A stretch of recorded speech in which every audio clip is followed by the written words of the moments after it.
mi esposo usaba mi sueldo para pagar deudas del hogar. Un día descubrí que esas deudas eran los viajes que hacía con su amante. Así que abrí una cuenta a mi nombre, cambié el depósito y dejé de pagar todo. Al mes, le cortaron la luz, el agua y la tarjeta. Ese día descubrió que su única deuda real era conmigo. Soy arquitecta en una firma bastante importante aquí en Chicago y gano bien, muy bien. Daniel es un consultor independiente, una de esas profesiones ambiguas en las que nunca sabes exactamente cuánto dinero entra, pero él siempre se presentaba como un genio de las finanzas. Al principio de nuestro matrimonio, se sentó conmigo para tener una charla seria sobre nuestro futuro financiero. Me dijo que yo era brillante en mi trabajo, pero que era un desastre con los números y que él podía optimizar nuestros recursos. Su gran plan era que mi sueldo, que era el ingreso principal y estable, se depositara íntegramente en una cuenta conjunta. Desde ahí, él, con su supuesta cabeza para los números, se haría cargo de absolutamente todo: la hipoteca de la casa, los pagos de los 2 coches, los seguros de vida y de salud, los servicios, el internet y, sobre todo, las enormes deudas que arrastrábamos, incluyendo un préstamo estudiantil suyo que parecía no tener fin. Su sueldo, mucho más pequeño y esporádico, iría a su cuenta personal para sus gastos, su gasolina y para pequeñas inversiones. Me lo vendió también, con una condescendencia que en ese momento confundí con cariño, diciéndome frases como: tú enfócate en crear cosas hermosas, mi amor, que yo me encargo de esta mierda aburrida. Y yo, imbécil, le creí. Odiaba la burocracia, odiaba las fechas de pago, así que le entregué el control total. Cada mes, veía cómo mi sueldo se esfumaba y cuando preguntaba por qué nunca teníamos un extra para unas buenas vacaciones o para remodelar la cocina, él suspiraba. Sacaba una hoja de cálculo complicadísima y empezaba a señalar números, diciendo que los intereses nos están comiendo vivos o que los impuestos a la propiedad son criminales. Todo se fue al carajo el martes. Daniel estaba en un supuesto seminario de desarrollo profesional en Austin, Texas. Un viaje de 4 días. Mientras tanto, me llegó un correo de la aseguradora del coche diciendo que necesitaban una copia del título para actualizar la póliza. Recordé que Daniel había guardado todos esos documentos importantes en su despacho, en un archivador metálico. Me dijo exactamente dónde estaba: en la última gaveta, en una carpeta roja. Fui a buscarlo, y mientras sacaba la carpeta, empujé sin querer un portafolio de cuero que él nunca usaba y que estaba hasta el fondo. Del portafolio se salió un sobre grueso, sin ninguna etiqueta. No sé qué me llevó a abrirlo: una corazonada, un mal presentimiento, qué sé yo. Adentro no había documentos de trabajo. Eran fajos de papeles impresos, itinerarios de vuelo, confirmaciones de hoteles de lujo y recibos de cenas que costaban más de lo que yo gasto en el supermercado en una semana. El primer viaje era a Nueva Orleans, de hacía año y medio, en un hotel boutique en el barrio francés. El segundo, a Miami, en una suite con vista al mar. El tercero, a un resort todo incluido en Tulum. Todos coincidían con sus viajes de trabajo. Y todos, absolutamente todos, eran para 2 personas. El nombre en la segunda reserva me heló la sangre. Valeria Rojas. No era su hermana, no era su madre, no era nadie de su empresa. Un nudo se me formó en la garganta. Con las manos temblándome, tecleé su nombre en Instagram. Su perfil era público. Y ahí estaba ella. Una mujer despampanante, con un cuerpo que gritaba cirujano plástico por todas partes, posando en el balcón de la suite de Miami que yo acababa de ver en la reservación. Otra foto de ella en la playa de Tulum, con el mismo sombrero de paja que Daniel me dijo que había perdido en un viaje de negocios. Y la foto que me rompió por dentro, un selfie de ella en una cama enorme, y detrás, dormido, con la cara medio tapada por la almohada, estaba mi esposo. Mi Daniel. La bilis me subió por la garganta. No solo era una infidelidad. Era un robo a gran escala. Cada hora extra que yo trabajaba, cada proyecto estresante que aceptaba para asegurar mi bono anual, cada sacrificio que hacía se había convertido en margaritas en la playa para esta puta. La deuda del hogar era ella.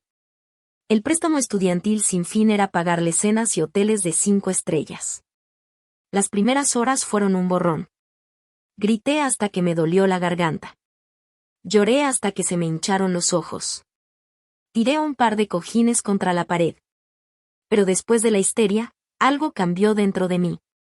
El dolor se transformó en una rabia fría, calculadora. Me di cuenta de que llorar y gritar era exactamente lo que él esperaría.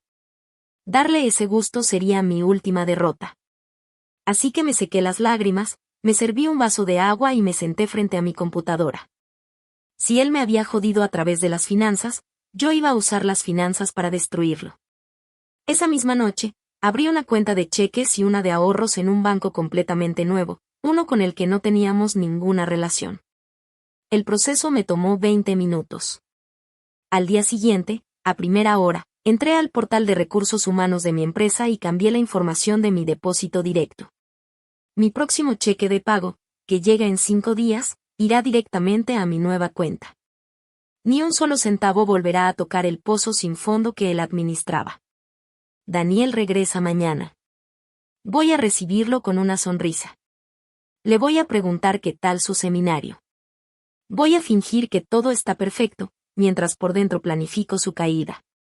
Él no sabe que el cajero automático del que ha estado viviendo se ha cerrado para siempre. Voy a sentarme a esperar. Esperaré a que intente pagar la hipoteca y no haya fondos. Esperaré la llamada de la compañía de luz. Esperaré el momento en que su tarjeta de crédito sea rechazada mientras intenta comprarle otro regalo a su amante. Él cree que sus deudas son con los bancos. Está a punto de descubrir que su única deuda impagable, la que le va a costar todo, es conmigo. Actualización 1. Han pasado casi 3 semanas desde que mi universo implosionó en el suelo del despacho de mi esposo. 3 semanas de vivir en una especie de neblina surrealista, actuando en la obra de teatro más jodida de mi vida. Daniel regresó de su viaje de negocios a Austin, y yo, de alguna manera, encontré la fuerza para recibirlo en el aeropuerto con una sonrisa que no me llegaba a los ojos, pero que fue lo suficientemente convincente para él. Me abrazó, me dio un beso que me supo a ceniza y me entregó un estúpido llavero con la forma del estado de Texas. Mientras me contaba con lujo de detalles las mentiras que había ensayado sobre el ponente principal y las sesiones de networking agotadoras, yo asentía y hacía las preguntas correctas. Cada palabra que salía de su boca era como vinagre en una herida abierta, pero me obligué a escuchar, a memorizar las inconsistencias, a archivar cada mentira en un rincón helado de mi mente. Por dentro, estaba gritando. Estaba viendo las fotos de Valeria en mi cabeza, imaginando cada momento de su escapada romántica que fue financiada con mi sudor. Pero por fuera, era la esposa comprensiva, la que le decía que bueno que ya estás en casa, mi amor, te extrañé mucho. He dormido a su lado en la misma cama, sintiendo el peso de su cuerpo y aguantando las ganas de clavarle unas tijeras en la espalda.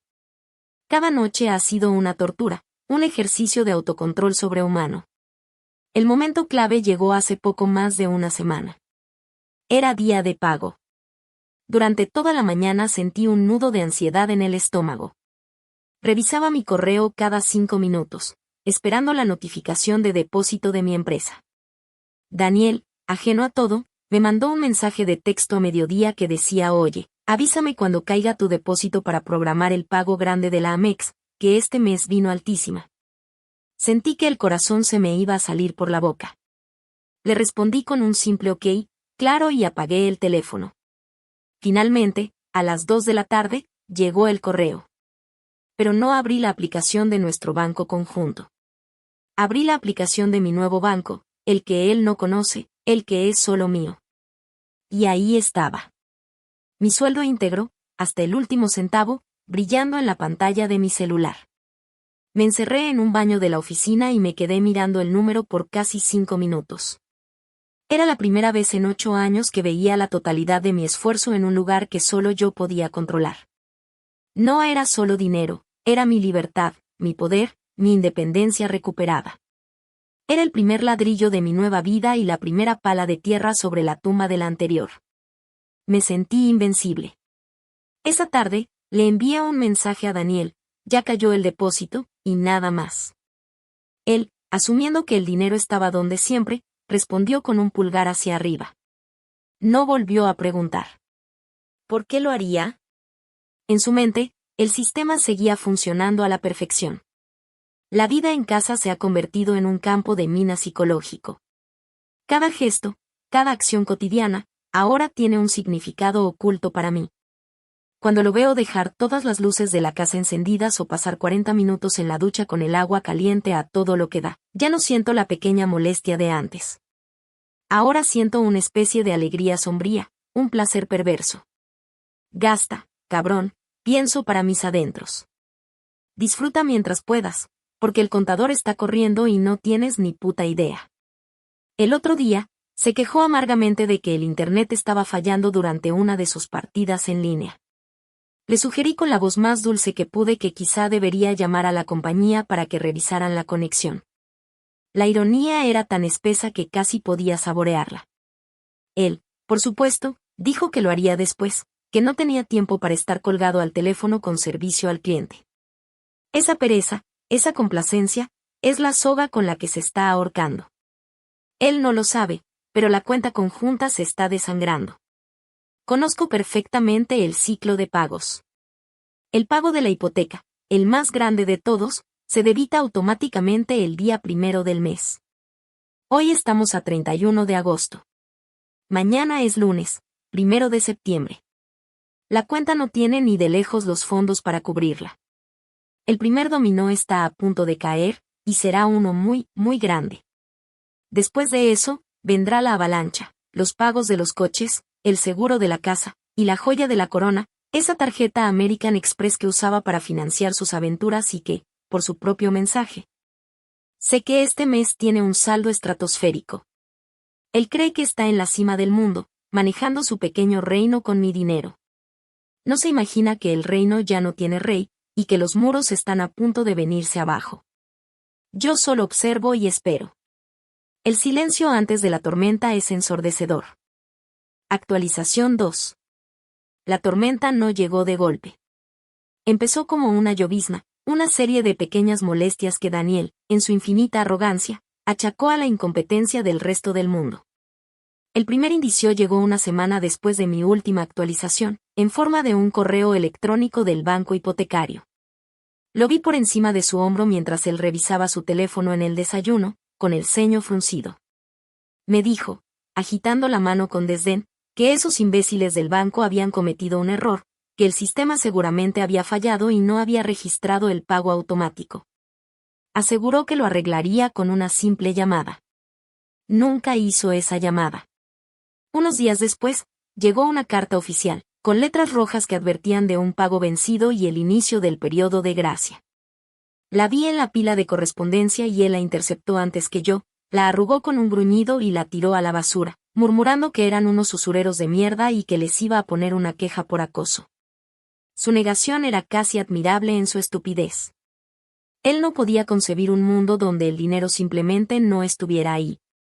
En su mente, mi sueldo era un recurso natural inagotable, como la luz del sol o la gravedad, y cualquier interrupción en el flujo tenía que ser un error del sistema, nunca suyo. La situación comenzó a descontrolarse de verdad a mediados de septiembre. Una tarde, al volver del trabajo, lo encontré furioso, despotricando contra la compañía de Internet. Estaba en medio de una llamada, gritándole a algún pobre diablo del servicio técnico porque la conexión se había caído. Desde mi lado de la habitación, podía oír la voz metálica del operador repitiendo pacientemente que el servicio había sido suspendido por falta de pago de las últimas 2 facturas. Daniel, por supuesto, insistía en que era imposible, que él tenía todo en pago automático.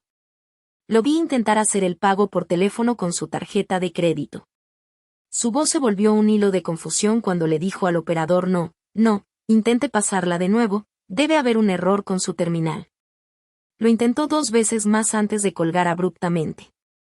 Me miró con una mezcla de pánico y rabia que nunca antes le había visto y me preguntó si yo había notado algo raro con las cuentas. Puse mi mejor cara de sorpresa inocente y le dije que no, que yo no manejaba nada de eso, pero que si quería podía llamar al banco. Esa noche fue el principio del fin.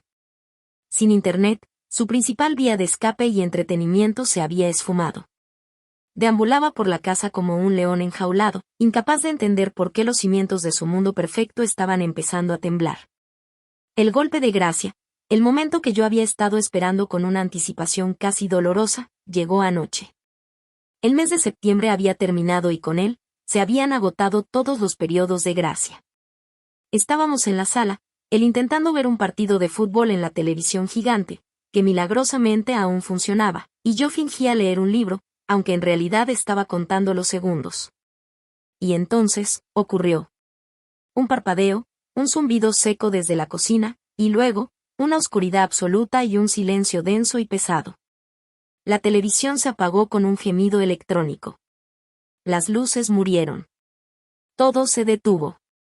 Daniel soltó una sarta de groserías y se levantó de un salto, culpando a una tormenta que no existía. Fue a trompicones hasta el cuadro eléctrico, lo abrió y empezó a mover los interruptores frenéticamente, sin ningún resultado. Le oí abrir la puerta principal y luego volver a entrar, con la voz cargada de un pánico que ya no podía disimular. Me dijo que todas las casas de los vecinos tenían luz, que el problema era solo nuestro. Fue entonces cuando por fin se giró hacia mí en la oscuridad, iluminando su rostro descompuesto con la linterna de su móvil. Su voz fue un susurro cargado de veneno cuando me dijo: ¿qué hiciste, Elena? El internet, la tarjeta no pasa, ahora la luz. ¿Qué coño hiciste con el dinero? Esa era mi señal. La rabia que había mantenido a raya durante un mes entero subió por mi garganta, pero no en forma de gritos. Salió como una calma letal. Me levanté lentamente del sofá, encendí la linterna de mi propio teléfono y, sin decir una palabra, caminé hacia el mueble de la entrada donde había guardado el sobre. Lo saqué y volví a la mesa de centro. Él me siguió, su respiración agitada llenando el silencio.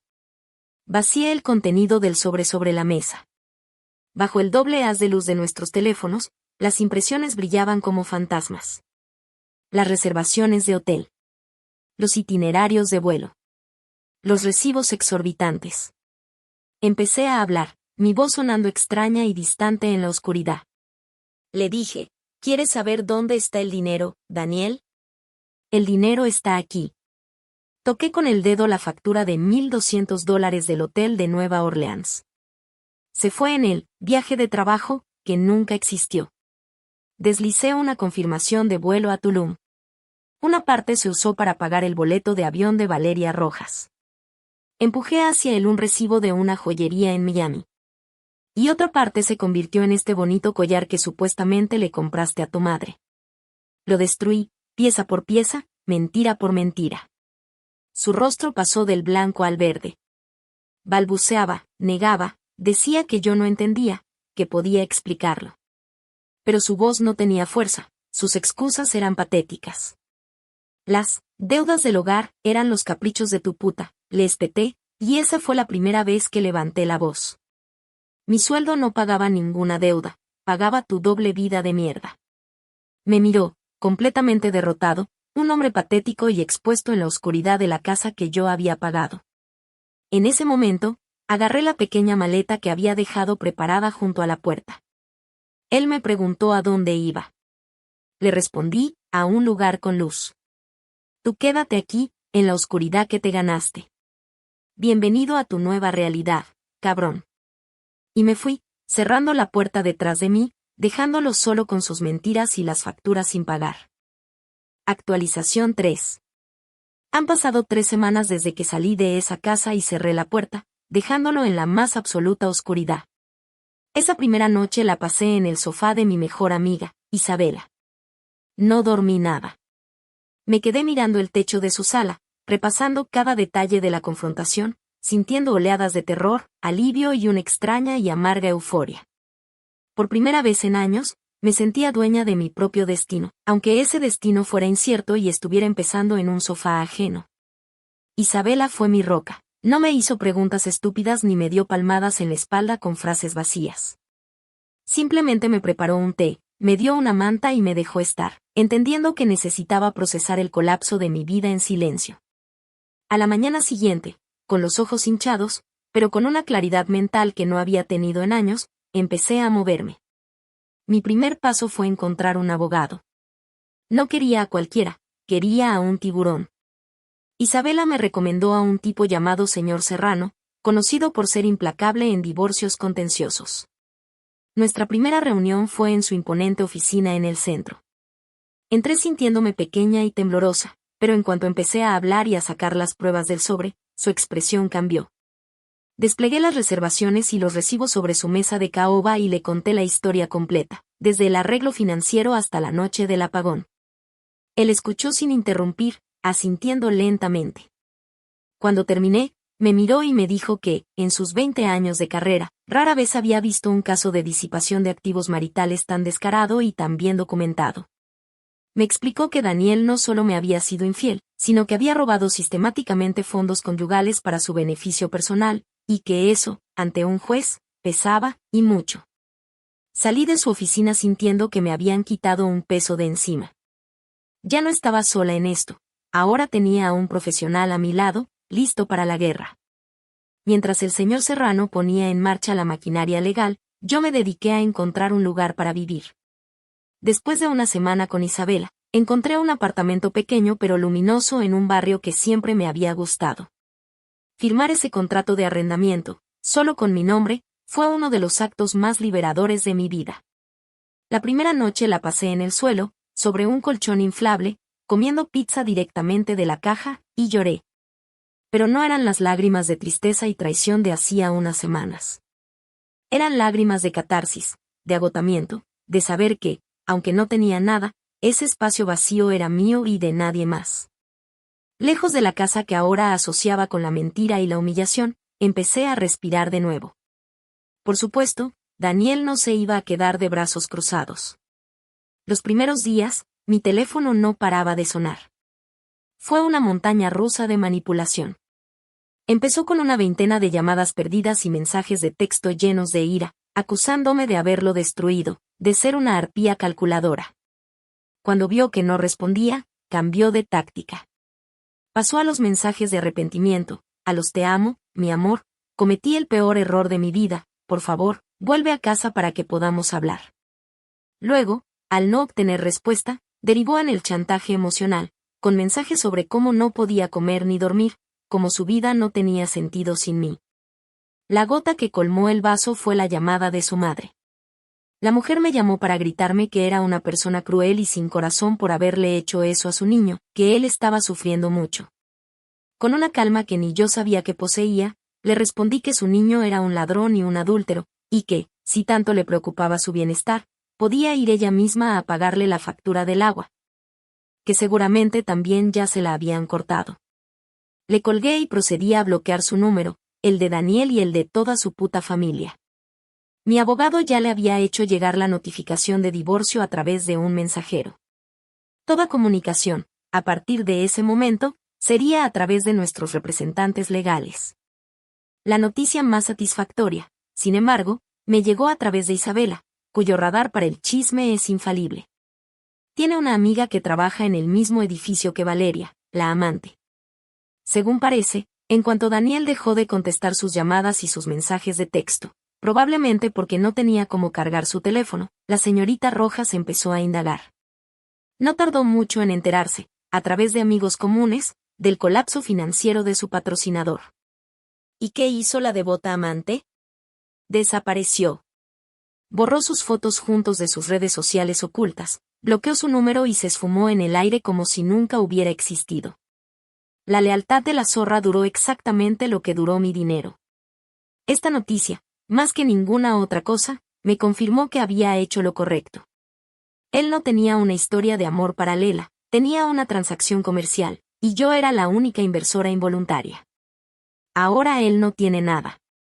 Vive en una casa oscura, sin servicios básicos, enfrentando una demanda de divorcio que lo va a dejar sin nada, y la mujer por la que tiró todo a la basura lo abandonó en cuanto el barco empezó a hundirse. El señor Serrano me ha dicho que el proceso será largo, pero que la balanza está inclinada a mi favor. La casa tendrá que venderse, y después de liquidar la hipoteca y de que él me devuelva cada centavo que se gastó en sus viajes, es muy probable que no le quede casi nada. Yo, por mi parte, empiezo a sentirme en paz. Cada día es un poco más fácil. Estoy construyendo mi propio refugio, un lugar donde la única persona que maneja las finanzas soy yo. Actualización 4. Ha pasado medio año. 683.000 latidos de un corazón que pensé que se había roto para siempre, pero que de alguna manera aprendió a latir de nuevo, más fuerte y a su propio ritmo. El divorcio finalizó oficialmente la semana pasada. No hubo un gran drama en la corte como en las películas, no hubo gritos ni confesiones de último minuto. Fue un proceso increíblemente aburrido y burocrático, lleno de papeleo y lenguaje legal que apenas entendía. Estábamos en la misma sala, pero sentados en extremos opuestos, sin mirarnos. Yo estaba flanqueada por el señor Serrano, mi tiburón de traje impecable, y él estaba con un abogado de oficio que parecía tan cansado y derrotado como su cliente. Daniel se veía como una sombra de lo que fue.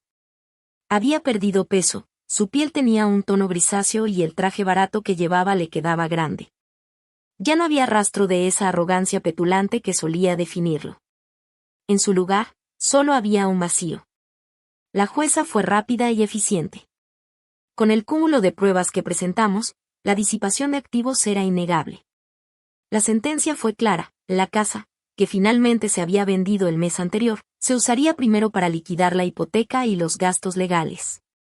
Del capital restante, una porción significativa se me adjudicó a mí como restitución directa por los fondos que Daniel había desviado durante los últimos años. Lo que sobró después de eso, una cantidad casi insultante, se dividió en partes iguales. Vi a Daniel cerrar los ojos cuando la jueza leyó los números finales. No dijo nada. No me miró. Simplemente se encogió sobre sí mismo. Cuando todo terminó, firmamos los papeles finales en silencio y me fui de allí sin mirar atrás.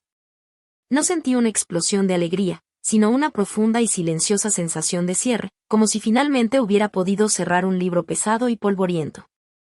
Mi vida, en estos 6 meses, se ha transformado de maneras que no creí posibles. Mi apartamento ya no es un espacio vacío con un colchón inflable. Ahora es mi hogar, cada rincón está lleno de mis cosas, de mi gusto, sin la necesidad de consultar o comprometer. He redescubierto el placer de las pequeñas cosas. Comprar un juego de sábanas ridículamente caro solo porque me gustaba el color, pasar un sábado entero leyendo en mi sofá nuevo. Cocinar lo que me da la gana sin pensar en si a alguien más le gustará.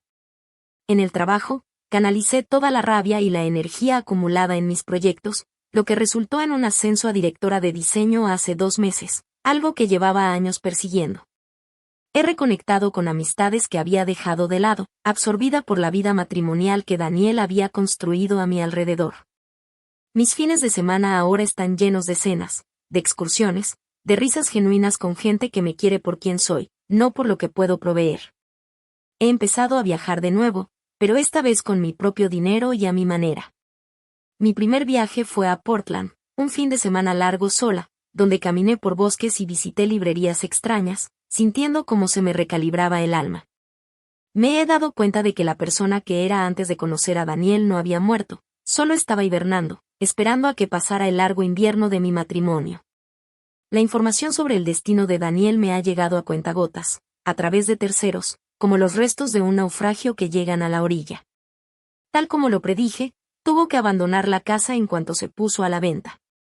Sin dinero, con un crédito destruido y sin nadie a quien recurrir, no tuvo más opción que volver a casa de sus padres.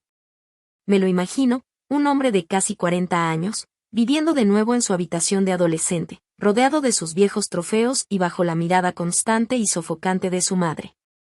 Perdió su trabajo de consultor, lo que sea que eso significara, porque su red de contactos se evaporó en cuanto se corrió la voz de su desastre financiero y personal. Lo vi una vez, hace aproximadamente un mes. Yo salía de un restaurante de moda con Isabela y otras amigas, riendo a carcajadas por alguna tontería.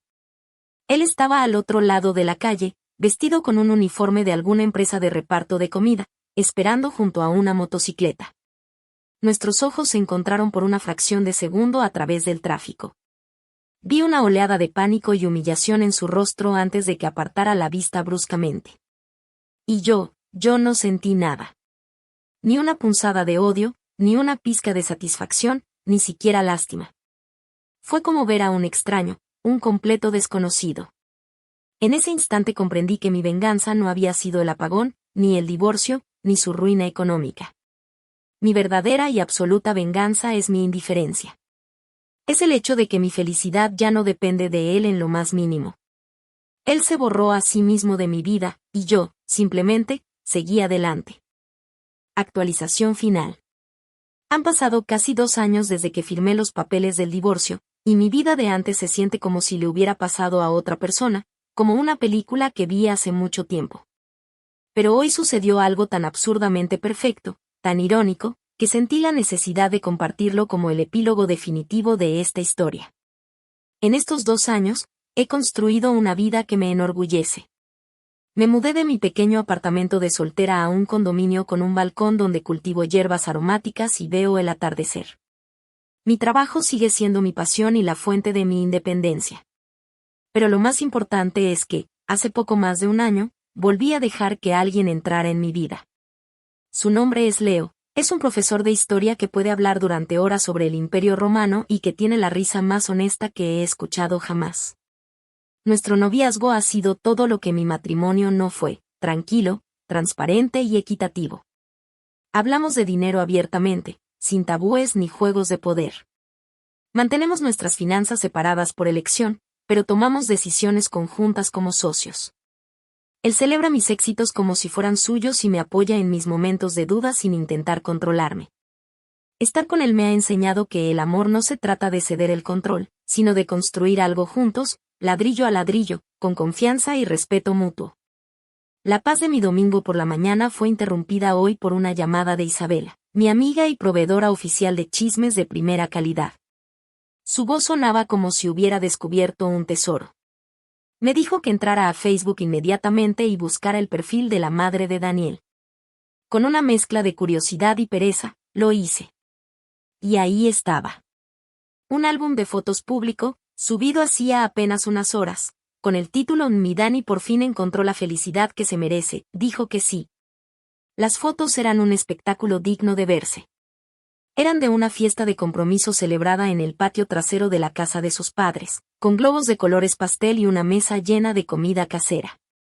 Daniel aparecía en el centro de cada foto, con una sonrisa forzada que no le llegaba a los ojos. A su lado, estaba su prometida.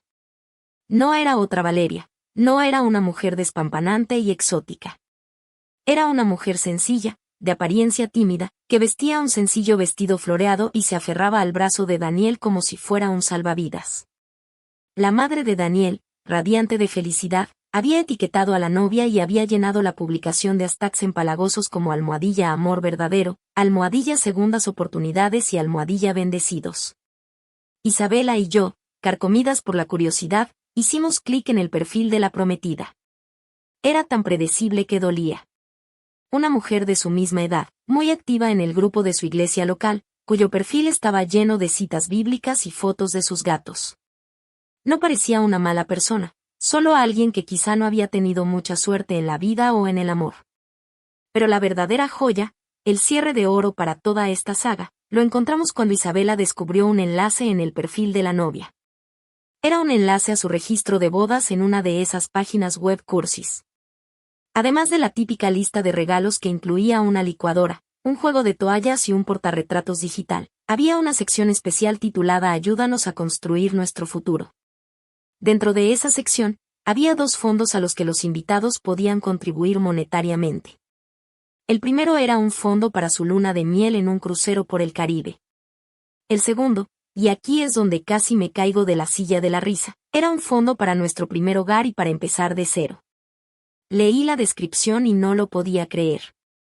Pedían dinero para ayudar a Daniel a recuperarse de un divorcio muy difícil y para poder pagar el enganche de un pequeño apartamento y liquidar algunas deudas pendientes. El puto ciclo estaba comenzando de nuevo. El parásito había encontrado un nuevo huésped. Pero esta vez, era mucho menos sutil. Ni siquiera estaba usando el dinero de su pareja, estaba pidiendo donaciones a los amigos y familiares de ella para financiar su vida. Estaba vendiendo su historia de víctima para que otros pagaran por su irresponsabilidad. Cerré la computadora y, en lugar de sentir rabia o resentimiento, sentí una profunda y abrumadora sensación de liberación. Él no había cambiado. No había aprendido nada. Seguía siendo el mismo hombre incapaz de asumir la responsabilidad de sus actos, siempre buscando a alguien que le solucionara la vida. Y en ese momento, me di cuenta de que le deseaba lo mejor. Le deseaba sinceramente que esa pobre mujer tuviera suficiente dinero y paciencia para aguantarlo, porque ya no era mi problema. Su vida, sus deudas y sus mentiras le pertenecen a otra persona. Mi vida me pertenece a mí. Más tarde, Leo llegó a mi casa con café y croissants. Mientras le contaba la historia, él escuchaba atentamente. Cuando terminé, simplemente sonrió, me tomó de la mano y me dijo: bueno, parece que algunos planetas nunca cambian de órbita, ¿vamos a dar un paseo? Y eso hicimos. Caminamos bajo el sol de la tarde, hablando de nuestros planes, de nuestro futuro, de cosas reales. Y me di cuenta de que esa es la verdadera venganza. No es verlo humillado o arruinado. Es estar tan ocupada construyendo tu propia felicidad que su miseria se convierte en una anécdota lejana y sin importancia. A todos los que leyeron y me apoyaron, gracias.